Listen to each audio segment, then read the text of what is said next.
तो hello friends, स्वागत है आप सभी को हमारे इस एजुकेशन में गुप्ता जी में। तो आप सभी के लिए मैं 30 मोस्ट इम्पोर्टेंट क्वेश्चन लेकर आ चुके हैं दोस्तों, जो कि हिस्ट्री का है पार्ट 2। इसको आपको सही से नोट कर लेना है दोस्तों।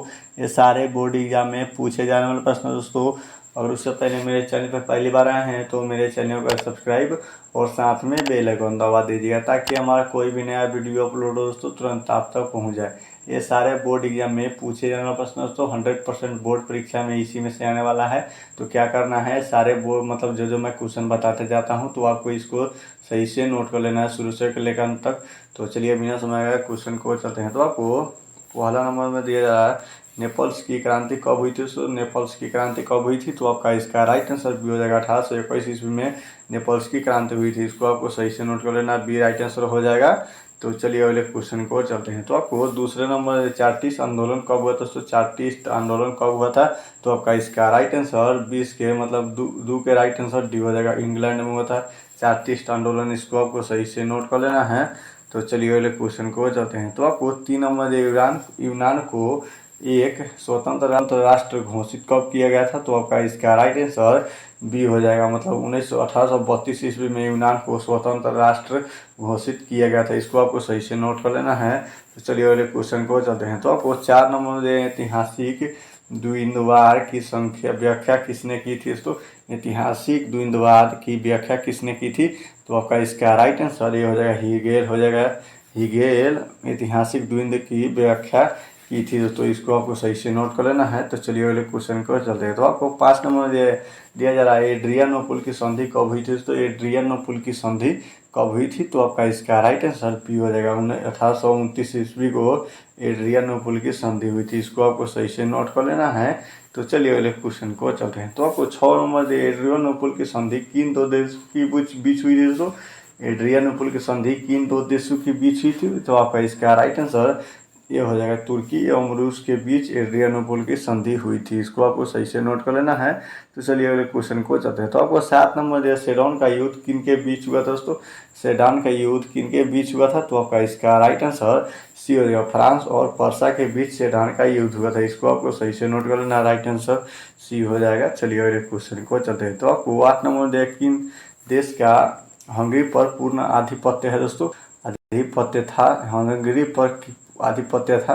तो आपका इसका राइट आंसर बी हो जाएगा, ऑस्ट्रेलिया का हंगरी पर पूर्ण आधिपत्य था दोस्तों। इसको आपको सही से नोट कर लेना है। तो चलिए अगले क्वेश्चन को चलते हैं। तो आपको 9 नंबर, पोलैंड के विद्रोह को किसने कुचल दिया था दोस्तों। पोलैंड के विद्रोह को किसने कुचल दिया था, तो आपका इसका राइट आंसर ए नंबर रूस हो जाएगा। रूस जो था वो पोलैंड के विद्रोह को कुचल दिया था। इसको आपको सही से नोट कर लेना है। तो चलिए अगले क्वेश्चन को चलते हैं। तो आपको 10 नंबर सन 1870 ईस्वी में फ्रांस और पर्सा के बीच युद्ध कहाँ हुआ था दोस्तों। 1870 ईस्वी में फ्रांस और पर्सा के बीच युद्ध कहाँ हुआ था, तो आपका इसका राइट आंसर 10 के राइट आंसर ये हो जाएगा, सेडोन में हुआ था। 1870 में फ्रांस और पर्सा के बीच युद्ध कहाँ हुआ था, तो सेडोन में हुआ था। इसको आपको सही से नोट कर लेना है। तो चलिए अगले क्वेश्चन को चलते हैं। तो आपको 11 नंबर दिया जा रहा है, किस युद्ध के बाद जर्मनी का एकीकरण पूरा हुआ था दोस्तों।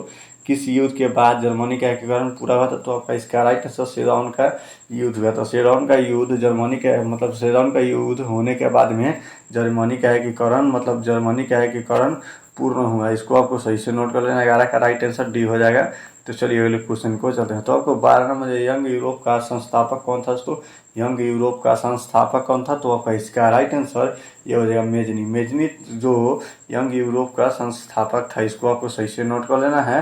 तो चलिए अगले क्वेश्चन को चलते हैं। तो आपको 13 नंबर दिया जा रहा है, यूरोप का मरीज किसे कहा जाता है दोस्तों। यूरोप का मरीज किसे कहा जाता है, तो आपका इसका राइट आंसर ये हो जाएगा, तुर्की को यूरोप का मरीज कहा जाता है। 13 का राइट आंसर ये हो जाएगा। तो चलिए अगले क्वेश्चन को चलते हैं। तो आपको 14 नंबर दिया, वियना कांग्रेस कब हुआ था दोस्तों। वियना कांग्रेस कब हुआ था, तो आपका इसका राइट आंसर 14 का राइट आंसर ये हो जाएगा, 1815 ईस्वी में वियना कांग्रेस मतलब कांग्रेस कब वियना कांग्रेस हुआ था 1815 ईस्वी में। इसको आपको सही से नोट कर लेना है। तो चलिए अगले क्वेश्चन को चलते हैं। तो आपको 15 नंबर, जर्मनी के एकीकरण का प्रमुख वास्तुकार कौन था दोस्तों। जर्मनी के एकीकरण का प्रमुख वास्तुकार कौन था, तो आपका इसका राइट आंसर 15 के डी नंबर बिस्मार्क था। इसको आपको सही से नोट कर लेना है दोस्तों। तो चलिए अगले क्वेश्चन को चलते हैं। तो आपको 16 नंबर, इटली के एकीकरण एकीकरण में निम्न में से किसका संबंध नहीं था दोस्तों? इटली के एकीकरण में से निम्न में किसका संबंध नहीं था? तो आपका इसका राइट आंसर ये हो जाएगा, बिस्मार्क का संबंध नहीं था। जबकि इटली के एकीकरण में किसका संबंध नहीं था? तो बिस्मार्क का संबंध नहीं था। इसको आपको सही से नोट कर लेना है। तो चलिए अगले क्वेश्चन को चलते हैं। तो आपको 17 नंबर में दिया जा रहा है 1830 की क्रांति के बाद फ्रांस में किस प्रकार का शासन मतलब सत्यापित हुआ था? तो आपका इसका राइट आंसर बी हो जाएगा। मतलब संवैधानिक स्वतंत्र मतलब संवैधानिक राजतंत्र का स्थापित हुआ था। इसको आपको सही से नोट कर लेना है। 20 के 17 का राइट आंसर 20 बी हो जाएगा। तो चलिए अगले क्वेश्चन को चलते हैं। तो आपको 18 नंबर जर्मन के एकीकरण के लिए कौन उत्तरदायी था? दोस्तों जर्मन के एकीकरण के लिए कौन उत्तरदायी था? तो आपका इसका राइट आंसर बी हो जाएगा, बिस्मार्क जो था उत्तरदायी था। इसको आपको सही से नोट कर लेना है। तो चलिए अगले क्वेश्चन को चलते हैं। तो आपको 19 नंबर दिया 1871 में कौन सी संधि हुई थी? तो 1871 में कौन सी संधि हुई थी?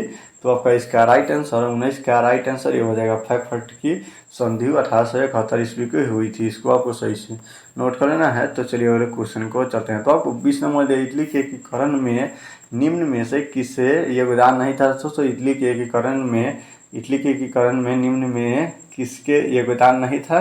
तो आपका इसका राइट आंसर डी हो जाएगा, इनमें से सभी मतलब मेजनी एवं एमेनुअल गैरिबल्डी काउंट काबुल मतलब इनमें से किसी का भी योगदान नहीं था इटली के एकीकरण में। इसको आपको सही से नोट कर लेना है। तो चलिए अगले क्वेश्चन को चलते हैं। तो आपको 21 नंबर रॉबर्ट आउन कहाँ का निवासी था? तो रॉबर्ट आउन कहाँ का निवासी था? तो आपका इसका राइट आंसर सी हो जाएगा, ब्रिटेन का निवासी था। इसको आपको सही से नोट कर लेना है। तो चलिए अगले क्वेश्चन को चलते हैं। तो आपको 22 नंबर में दिया जा रहा है रूस की संसद को क्या कहा जाता है? मतलब रूस की संसद को क्या कहते हैं? तो आपका इसका राइट आंसर 22 के सी नंबर डयूमा हो जाएगा। रूस की संसद को क्या कहते हैं? तो डयूमा कहते हैं। इसको आपको सही से नोट कर लेना है, सी राइट आंसर हो जाएगा। तो चलिए अगले क्वेश्चन को चलते हैं। तो आपको 23 नंबर में दिया जाएगा अंतर्राष्ट्रीय महिला दिवस कब घोषणा मतलब किस वर्ष में की गई थी? तो अंतर्राष्ट्रीय महिला दिवस की घोषणा किस वर्ष में की गई थी? तो आपका इसका राइट आंसर ये हो जाएगा, 1975 ईस्वी में अंतर्राष्ट्रीय महिला दिवस की घोषणा की गई थी। इसको आपको सही से नोट कर लेना है। तो चलिए अगले क्वेश्चन को चलते हैं। तो आपको 24 नंबर दिया 1919 में थर्ड इंटरनेशनल की स्थापना किसने की थी? तो 1919 में थर्ड इंटरनेशनल की स्थापना किसने की थी? तो आपका इसका राइट आंसर बी हो जाएगा, लेनिन ने की थी। 1919 में थर्ड इंटरनेशनल की स्थापना लेनिन ने की थी। इसको आपको सही से नोट कर लेना है।